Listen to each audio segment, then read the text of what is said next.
So I wanted to jump on and do a quick video about the rumors swirling around about Erika Kirk and JD Vance after her introduction at a Turning Point event late last week.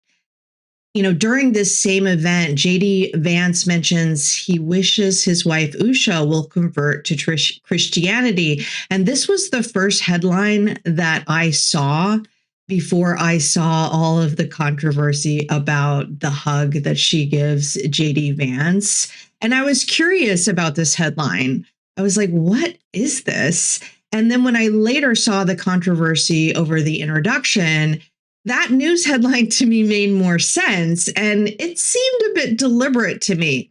What I would later imagine would be the reason that Vance might justify his leaving of Usha for someone like Erika. It's a perfect argument one could concoct for cheating in this religious environment that they're in, because I've seen this justification a lot in these circles. I've seen this justification from my own mother growing up, where she would talk about her relationship with God and how God talked to her and urged her to do certain things, which ended up being really unhealthy for our family. So a bit of skepticism around this justification, but I could see how they could both justify that they found each other through divine intervention. Now, I'm not saying that this is true. I'm just saying that I could imagine the storyline. And there's something very tantalizing about their relationship, and that's why everybody's talking about it. But they may definitely just be supportive friends. I saw this in their charts as well. What most people left out of this introduction, which I'll now replay, is that she thanks his wife too. People position things in many different ways, and it might be the way that you would position it too. But I think we should all come to our own conclusions by digging a little bit deeper, because the media does frame things in the ways that would please their audience, but at the same time does not include all of the facts. Even so, I saw some of the more intimate parts of what everybody else was seeing. But in their Synastry charts, I do see a possibility of a supportive friendship connection. I did see in the charts a connection of why she would say that JD Vance reminds her of her husband. I did see that, and we'll review her chart and his chart separately, because I think you should do that in every Synastry that you look at. So we're going to review their charts separately. I'm going to quickly show you the connections of JD Vance to Charlie Kirk, and then I'm going to review their Synastry together. I'm going to include timestamps below in case you want to jump around. But in their Synastry, really quick as an overview, I saw a possibility of a past life linked to friendship, or even a sibling or cousin relationship.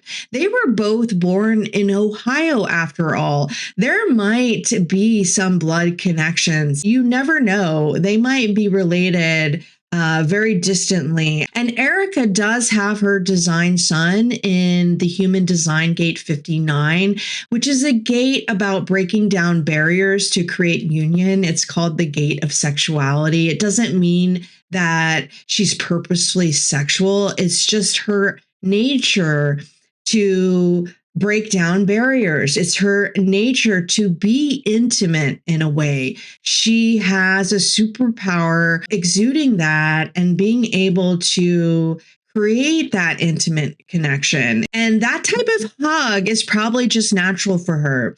I'd like to see more footage of her hugging other people. Does she grab their neck? I'm not sure. And she may not have any conscious intention of romance toward JD Vance. But there are definite reasons to suspect that this is more than just a supportive friendship as well. Along with the intimate photos, JD Vance is going through his Neptune square, and he will be experiencing his Uranus opposition soon. It will start to apply in 2026, and then it will perfect in 2027. And the Neptune square is a time period when we are not seeing very clearly, where we can be mesmerized by a fantasy, which leads us into taking some dramatic action, like leaving our spouse for that fantasy when Uranus comes into opposition. Barbara Hand Clow describes the Uranus opposition as our Kundalini rising. It's basically when our body starts to realize that it's running out of time to procreate, and it's hormonal. So it puts us in a phase of pretty much how we experience our teenage years. You used to probably, like me, think a midlife crisis was really focused on men because those were the only stories that we used to hear of men buying sports cars, of ruining their marriages because they're running after this teenager. It's a time when we're super sexual because we really just are responding to our hormones during that time, which is like, hurry up, have more children before it's too late. And things like just confronting our mortality in general. And we do irrational things. We could move across the country like I did. There are things that if we're not in alignment, our life is going to kind of beat its drum to say you need to get in alignment. We don't have much more time. I actually did a whole midlife series when I first started this channel. I have a video that's specifically on the Neptune square and the Uranus opposition. If you want to take a look, I'll link those both below. But JD has his Uranus in Sagittarius, and it's conjunct his South Node. And the Sabian of his Uranus is about disregarding society's version of success. And this is something he's already developed in a past life because Uranus is conjunct his South Node. So it's a disruption that he felt in his early family life. It's in his fourth house, and it's related to his upbringing. He credits his grandparents, Uranus, for playing a key role in raising him because his parents divorced when he was just a toddler. So this is basically telling the story of his younger years. And usually the Uranus opposition is about confronting, like I said, our mortality, but his Uranus opposition is doubly so. The Sabian theme for the opposition degree is about this very thing, going beyond our physical limits. And it's in the 10th house. He will struggle against what he wants to achieve in his outer world and what he has to do in order to accomplish that in the outer world versus what he experienced as a younger man. There might be some of this coming up for him to deal with because he did not have a great relationship with his past, and he had to do a lot of healing because his parents broke up. That was a sticking point for him. So if he faces this in his own personal life, he is going to confront this in a way that's more personal and in a way that is not just a projection of what his father and mother did to him, but is basically having him confront this possibility in himself. And it brings to mind the Sabian in its ability to disregard the normal human realm, to say, well, that doesn't really pertain to me because this is ordained by God. And can you imagine the story that would be created over this union? Because right now there's a lot of controversy over Usha being Indian and not Christian. So it's not a pair that serves his public life in a way. But if he created a union with Charlie Kirk's widow, it is kind of a fantasy Aryan couple, and they would be a super couple. And I'm not saying that this is happening, I'm just imagining it roll out for this audience as kind of a super fairy tale of a union. This widow who lost her husband and this white and shining knight coming in to save her. And they create this fantasy union, and he becomes the president and she becomes the first lady. I think they're stoking the imagination of this white Aryan race, and these people would be the leaders. I'm just imagining it from this perspective. I'm not condoning it. I'm not saying that it's true. But, also there are many things that could happen in relationship to him going beyond his physical limits, because, he's in this administration where they're basically stoking a civil war. So many things could happen that could bring out the same energy. He doesn't need to have this affair with this woman, but could it be true? Yes. He also has this 4/6 profile. And in human design, 4/6s are often confronted with some type of ailment, either physical or mental, that they have to overcome. And so it might be that he becomes this role model because of some death-defying defeat that he's had to overcome. And then he becomes a hero, much like Trump became when he supposedly was shot or grazed by a bullet in the ear. There might be something coming up where he saves Erika Kirk from some kind of assassination attempt. And it's very much a fairy tale. I'm just imagining these scenarios, so take it with a grain of salt. For Erika, she has transiting Saturn, Neptune, starting to square her Saturn-Uranus conjunction, and then eventually Saturn will come in and square her Neptune. She was born around that 1988, 1989, when the Berlin Wall fell. So everyone who's born around that time, it's a very important time for them because this Saturn-Neptune conjunction is squaring that stellium, just like JD Vance. Anybody that's near his age is starting to experience the Neptune square and the Uranus opposition. They're generational themes, but they are made personal by other aspects of their chart or where this conjunction takes place in their charts. And she was born with a Uranus out of bounds. So like Vance, Uranus as a theme is important in her life. And like clockwork, Mercury was in opposition to Uranus the day this introduction became viral.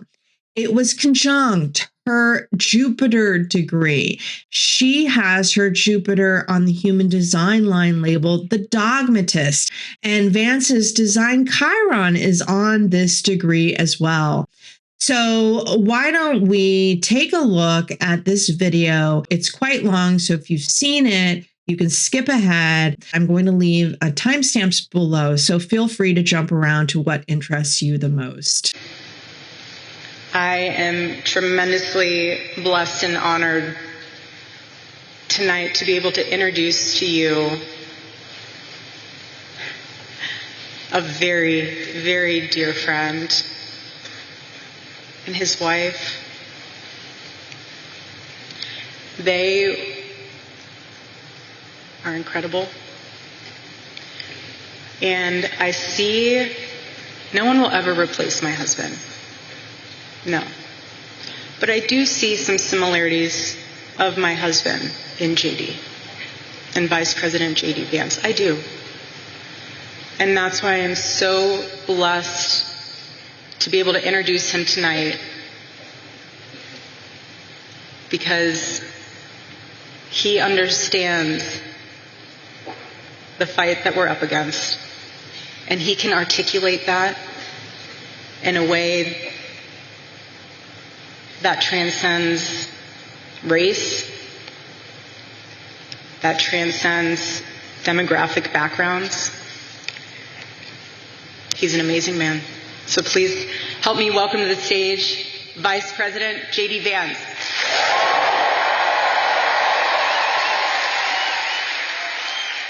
I am honored to introduce a friend of mine, somebody that I have just been so thrilled to see ascend American politics. His story is uniquely American. Growing up in poverty, difficult circumstances, serving his country honorably and heroically in the United States Marine Corps, being an America First champion in Congress, and somebody who I know will bring this vision to make America great again. Join me in welcoming JD Vance, everybody.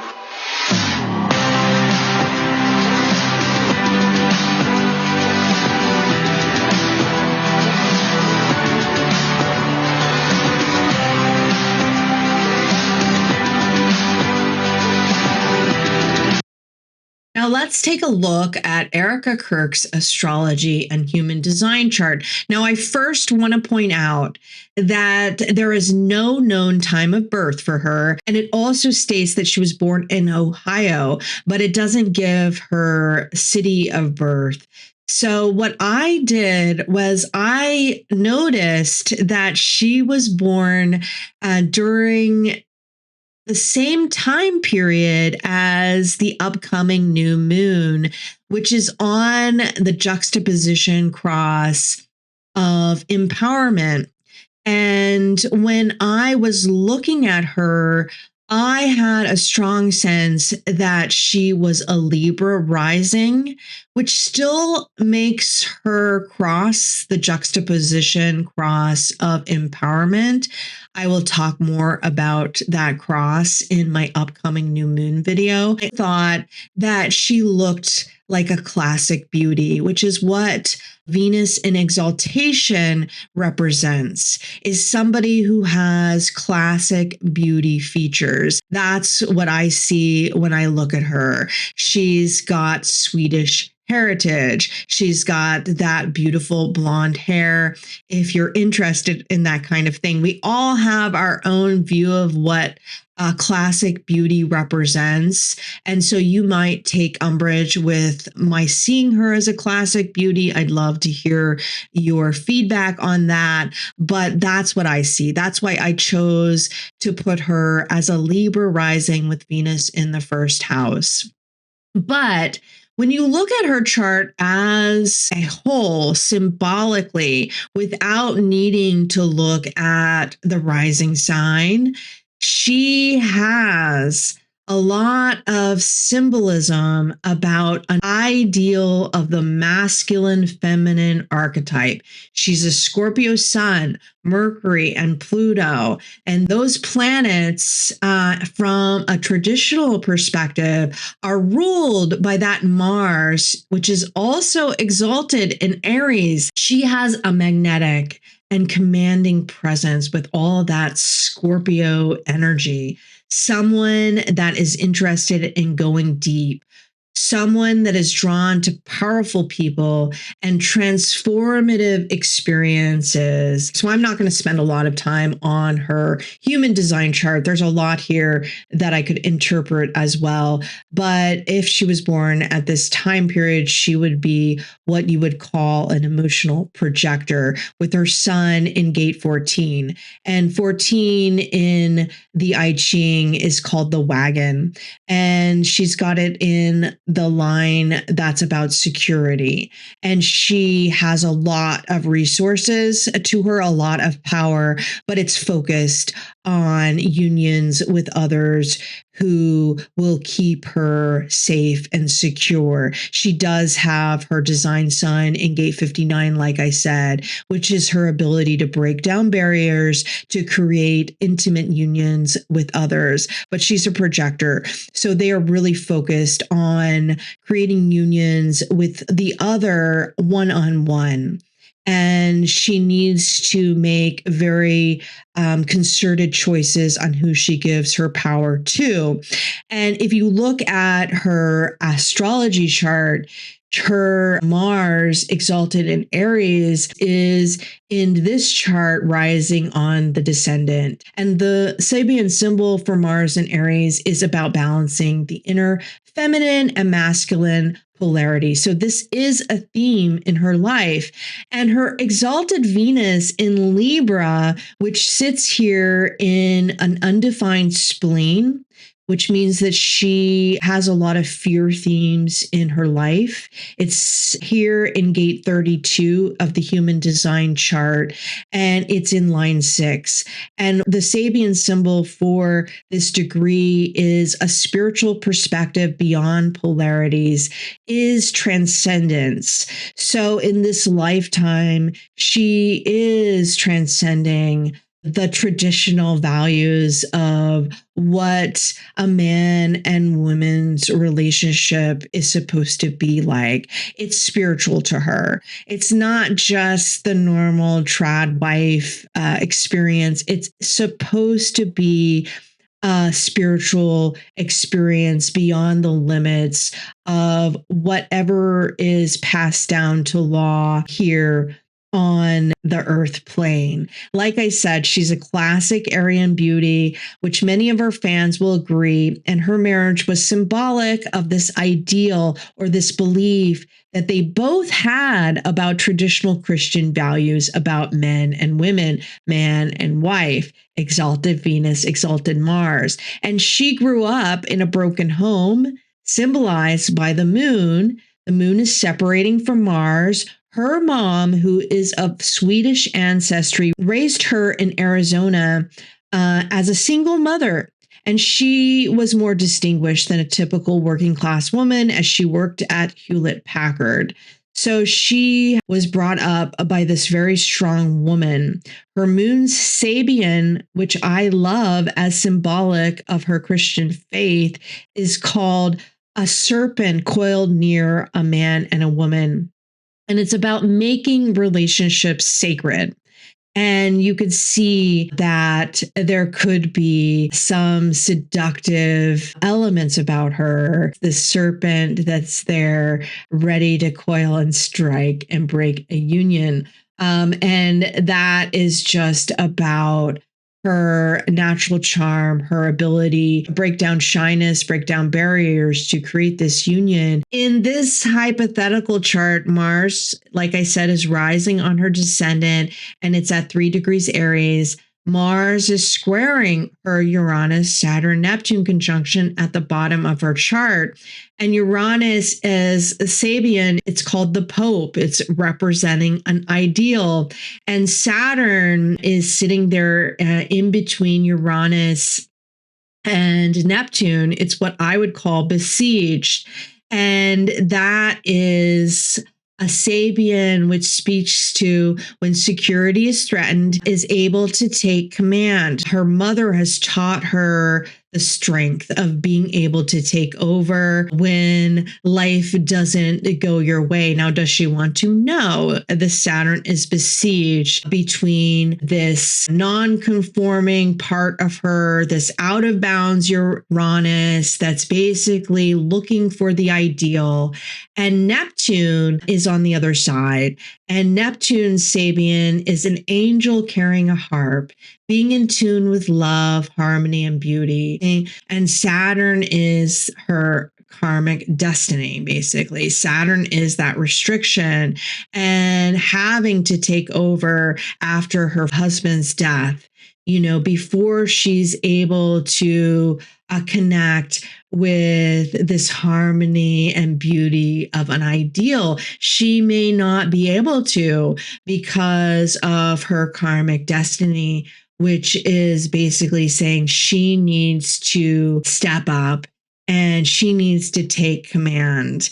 Mars is separating from that square to Uranus and Saturn, and it's applying to a square to Neptune. And Saturn is on a world point at 0 degrees. I've seen this play out. Mars square Uranus was the execution of her husband. And she had to take over. She had to take command. And it's what she inherited from her upbringing. she has this ideal, and her mother was unable to fulfill that ideal as well. And so she has that theme in her life. And she also has that theme as she's gotten married to this out of bounds Uranus person who basically brought her into notoriety. She had 2 kids with him, and then he was executed. And she had to take ownership and had to take command like her mother did. Now, whether she's going to have to do that forever is still to be seen. She definitely has the ability to create other unions, maybe with Vance. We shall see. She definitely will have a very prominent year next year. The nodes are going to conjunct her nodes in this channel that she has, which is the channel of community. She has the ability to lead a community, and she might come into her own much more prominently this next year. And like I said, her natal Jupiter in Gemini is in the line of the dogmatist, if you look at it from a human design perspective, and it's in conjunct or adjusting to that besieged Saturn. You know, when security is threatened, she has the ability to take command, but she's adjusting to this real need in her to grow in accordance to this very narrow path. That's basically what the dogmatist line describes. This ability to lead someone through a very narrow path of right and wrong. So she's adjusting to this law in her that is basically drawn to this religion where you can only marry a certain type of person. You are a traditional wife. So there's some kind of thinking around whether she should take command or she should probably find another helpmate to take command for her. And she's adjusting that to the Saturn that she has, which says, well, you know, when she is being threatened, when her security is being threatened, she really has the ability to take control, and she doesn't really need a man to help her take control. So let's look at JD Vance's chart for a minute. I'm going to be focused mostly on his astrology chart, and his chart is rated AA. So his chart is more likely to be accurate. His time of birth is based on his birth certificate. His rising sign is ruled by the sun.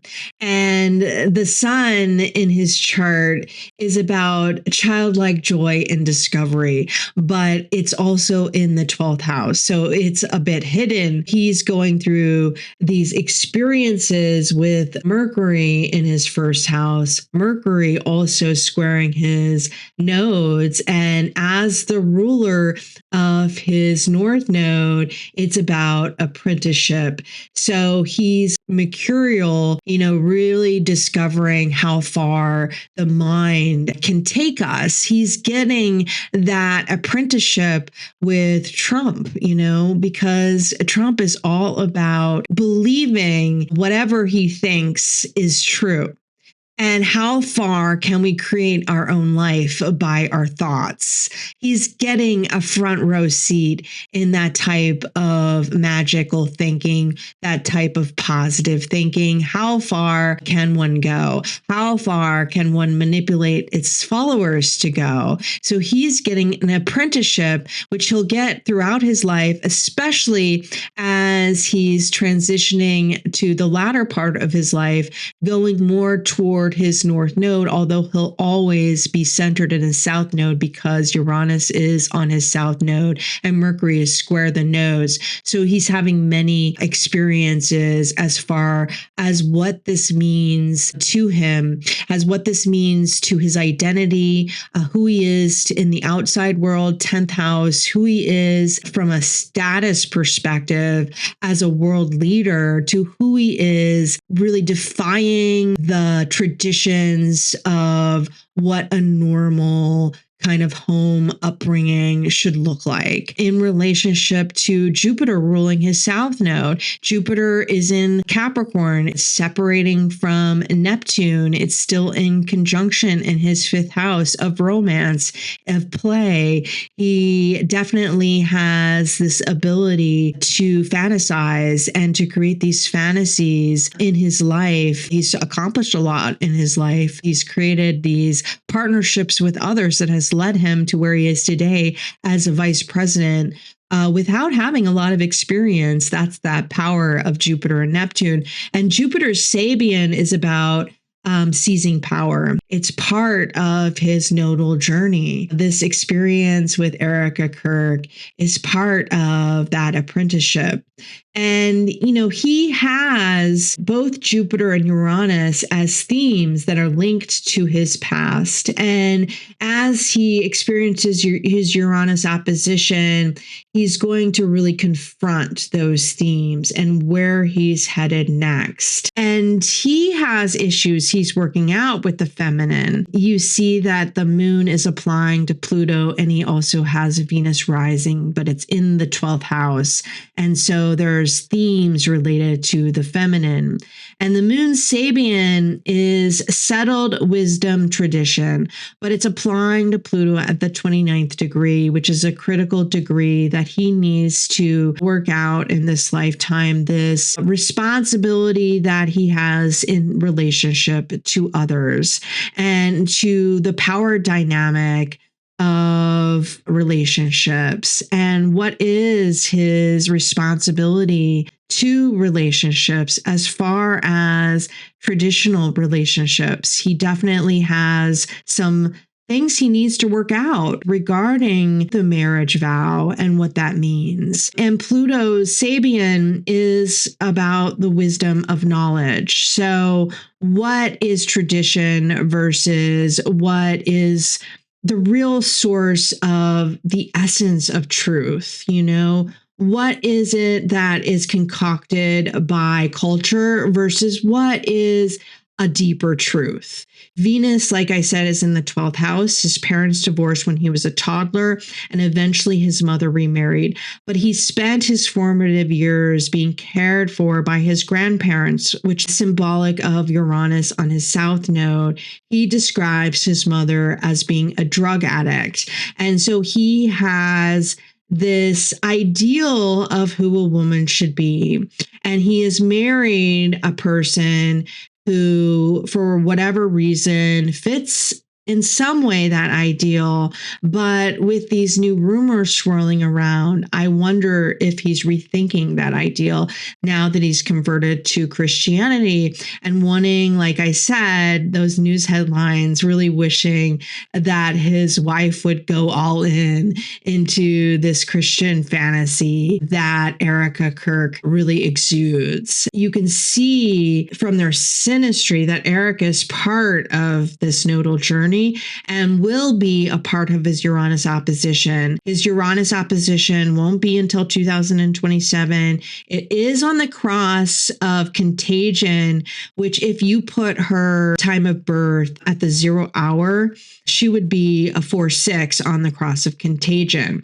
So there are themes around this ability of creating this role model fantasy life, what Erika Kirk and Charlie Kirk had in their life together. His Mars is exalted in Scorpio. It's right on his eyes. He is going to have a lot of disruptions in his family life. And he was born into a family where he experienced those disruptions. Mars is considered besieged, much like Erika Kirk's Saturn in her chart. It's besieged between his natal Saturn, which is about his responsibility for others, and his natal Uranus, which is about going against society's expectations. And Mars is about refining animal instincts. So Mars is in the middle of Saturn, his family inheritance, which is basically all for one and one for all. We need to take care of each other. And Uranus, which is more of a rebellious energy around, I do not need to follow what society tells me to follow in my home life, in the ways that I feel within my center. I do not need to follow that ideology.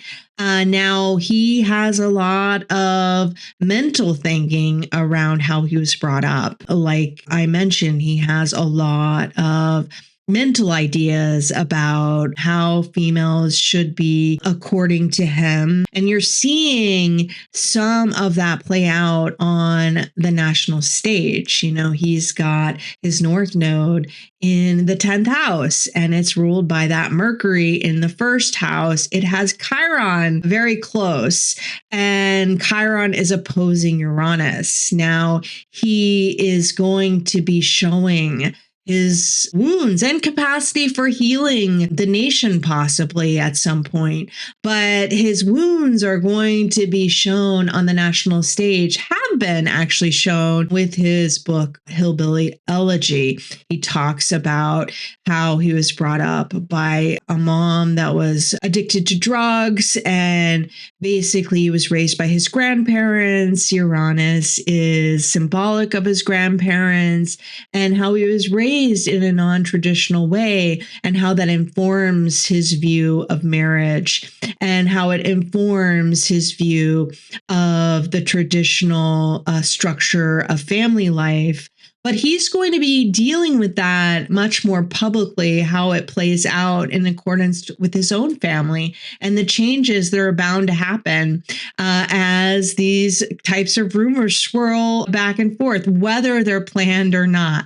Some part of me feels like some of this is scripted to distract us and to see how we respond to some fairy tale of JD Vance and what people might wish, you know, for his wife, who is Indian, to be more traditionally white. You know, what portion of white nationalist ideal would that story tantalize? You know, that honeymoon kind of fantasy about the widow and the vice president coming together over a shared Christian ideology, you know? And would that be more of a helpmate for him as he's aspiring to become president? And maybe it's a tease, you know, the story, to see how people will respond to it and how much damage it would do if it played out in real life. So before we look at JD Vance's Synastry with Erika Kirk, I wanted to look at JD Vance's Synastry with Charlie Kirk to see if there were any truth to what she said about JD Vance reminding her of Charlie Kirk. And so what you see here is JD Vance's chart on the inner wheel and Charlie Kirk's birth chart on the outer wheel. Now, Charlie Kirk's birth chart has been rectified, not by me, but by somebody I know in a group. Her name is Belinda Lai. I hope I pronounced that correctly. She's an excellent astrologer. If you want to look her up, I'll link her a website below. So the first thing that I will point out that I noticed was that they had nodal reversals. And usually this is a very powerful indicator that they are teaching each other something very important, and they're passing the baton. So Charlie Kirk's South Node is within 1 degree orb of JD Vance's North Node in his 10th house. So yes, you saw that JD Vance took ownership of Charlie Kirk's Turning Point USA podcast and became a stand-in for Charlie Kirk in a way. And so he definitely passed the baton on to him. He had a past in Turning Point USA, and JD Vance has a future in Turning Point USA. And I also noticed with this chart, if you trust the rectification of Charlie Kirk's chart, you see that his IC is right on JD Vance's ascendant. His IC is on his ascendant and his MC is on his descendant, with his Saturn degree very close to his descendant. Yes, so that's one of the reasons why JD Vance reminds Erika Kirk of Charlie Kirk, but that's not all. And they also have a moon-sun conjunction. So JD Vance's emotional nature is very much in tune with Charlie Kirk. Charlie Kirk was born right before a new moon in Libra. So he was born in the dark of the new moon. And with JD Vance's moon so close to Pluto, it's sort of that same feeling, I think, this darkness of the moon. And moon and sun contacts are really important. They really demonstrate this similarity in emotional natures. And so she does detect that very truthfully in JD Vance. And as you can see, Charlie Kirk's Pluto is right next to JD Vance's Mars. And Pluto is considered a higher octave of Mars, and it's much more powerful than Mars. And Pluto is right on his IC with Mars. So definitely there's an element of matching power that she detects. And then, as you can see, his Mars and Mercury are right next to that, very close to JD Vance's Saturn. So definitely she says something that is very true. Even though maybe from afar we don't see the similarities in either of them, I think Charlie Kirk was definitely more powerful in his expression. He does have that Mars-Mercury conjunction with Pluto. He's definitely a more powerful speaker. There is a likeness that she detects in person, especially. We don't know these people. We just see the news bites of these people and when they speak. I didn't see really a resemblance, but in their charts, I definitely see a resemblance. Okay, finally, let's look at JD Vance and Erika Kirk's Synastry. I've also added the date and approximate time of Turning Point's event so we can look at how this event chart impacted them and why this time was crucial to all of the rumors that were swirling after this event. And so what you'll see in this chart, you'll see that I have JD Vance natal chart on the innermost wheel. I have Erika Kirk's natal chart in the middle wheel, and I have the date and approximate time of when she introduced JD Vance at this Turning Point event. And soon after, rumors started to spill out, and you'll see why. Now, first, I want to point out in this chart, which is not colored, is the fact that her North Node is in his 7th house of relationships. So she's very oriented toward having this relationship with him. And transiting North Node is going to be conjunct. She's going to have a nodal return, is what we call it. Soon after, probably at the beginning of next year, she'll have a nodal return. And from a traditional perspective, Jupiter rules her North Node. And as you can see, Jupiter is up here in his 10th house, very close to a conjunction of his North Node. So very visibly, you can see this relationship and how she is teaching him and helping him grow in his career. And then Jupiter is ruled by Mercury, the ruler of his North Node. And you see that her South Node in his 1st house is very near that Mercury degree. I mentioned that Mercury nodal conjunctions is symbolic of this type of friendship that they seem to have. This past friendship before Charlie Kirk's death, where they were all married couples and having a friendly relationship with their counterparts. They were meeting at events. They had a friendly relationship as couples. And so that's demonstrated in their chart with the South Node Mercury conjunction. But from a broader perspective, it could be a past life where they were siblings, where they were friends, where they were cousins. They were both born in Ohio, like I mentioned. And you see that there is this Mercury, Mars, Venus conjunction in their charts as well at this particular time. You see that her Mercury is almost at the exact degree of his Mars degree, and it's about that refinement of baser instincts. And you see that transiting Mars and Mercury were just returning for them both. And you also see that she's about ready to experience a Venus return. And so all of these symbols in their chart meeting up at this very specific time is why we're hearing all of these rumors.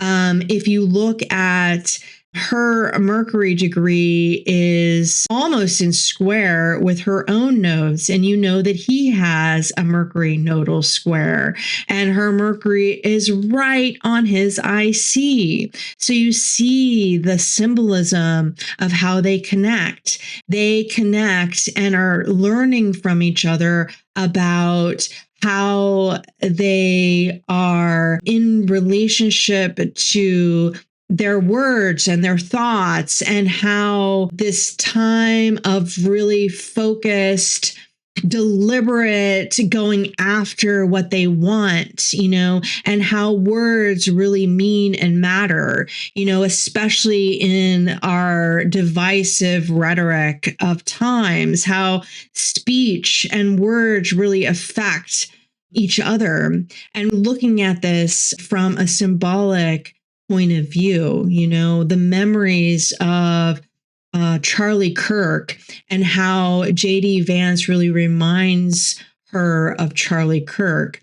And I wanted to point out the kind of seductive drawing in toward each other is seen from her Venus in conjunction with his Moon and Pluto conjunction. That is a very powerful conjunction. It indicates sometimes an obsession quality, like an obsessive kind of connection. Now, she had Venus in conjunction with her husband's Sun, Moon, and Jupiter. And that's its own beautiful connection. But Moon Pluto is definitely more intense. And you see that they also have her Pluto is just past a conjunction with Saturn. And that can also be around kind of a power struggle with each other. And so that might play out in their future connection. These elements of what draws them together, but also what makes them struggle with one another. And you also see that her Uranus, which is very important in her chart, her Uranus out of bounds is at a critical degree with his Neptune. So her Uranus, Saturn, Neptune conjuncts his Jupiter, Neptune degree in his fifth house.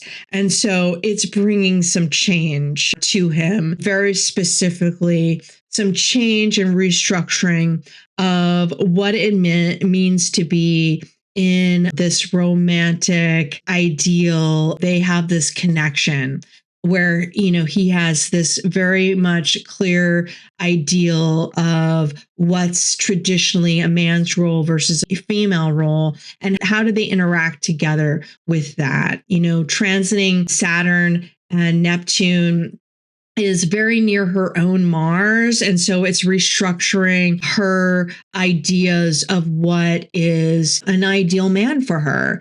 And it's in his 8th house, and that is very intimate, her Mars in his 8th house. It is really bringing in, Charlie Kirk's death. 8th house is about death. And so it's bringing in the experiences of what that means to her and how they've interacted around topics such as death. Death really does unite people in a way that's very intimate. And so they've had this experience together, and their moons are also in opposition, and Chiron is transiting that opposition. And so they've connected over this shared experience, this assassination, and how are they growing together and bonding together over this experience. How is that changing them? Uranus is at the top of their chart. How is that going to bring in new experiences? And how is that going to change their experience of each other? Now, whether this is going to evolve into something more serious, I do see that possibility, but I also see that it might be just a narrative that's being played out in front of us and isn't really the truth of what that narrative looks like. It's more about, wouldn't this be great that this fantasy is going to fulfill some kind of narrative in the collective, but eventually it's going to fizzle out and Erika Kirk is going to meet her other knight in shining armor. If it's not JD Vance, it'll be somebody else. So transiting Uranus is separating from a conjunction to her Jupiter, which is in the line of the dogmatist. So it's changing this perspective of having to be led down a narrow path of growth. And it will actually come over that Jupiter one more time and conjunct JD's North Node. It's also going to be coming into a square of his ascendant descendant. So it is definitely working on how we view JD Vance and what we view him as. He is coming into his own with this connection to Turning Point USA. He is starting to become a role model for his connection. Now, whether that means that they are going to get together or not remains to be seen, but he's definitely changing in the minds of others as he's taking more of a leadership role in this organization. And like I mentioned, Mercury was opposing her Jupiter and transiting Uranus, and Mars will also oppose Uranus. So I would expect something more to develop right before the full moon. This wasn't on my radar in the full moon video. There was a lot of things that I see that are happening now, especially with the government shutdown that is playing out regarding that full moon. But this is definitely a storyline that's going to develop right near this full moon and also near the new moon, because she is born very near this new moon that's upcoming. And then transiting Mercury will also conjunct his south node, and it will square his Mercury and her south node. So we'll definitely see something playing out more intensely as we experience those upcoming transits. And I'll be sure to add an update in my new moon video. Okay, that's it for me. I hope this was helpful in really understanding the astrology of their connection and the truth that the rumors are pointing out, and how this is coming at exactly the right time and why. I hope you saw some of those connections as I've expressed them in this video. Okay, that's it for me. I'll see you later. Bye.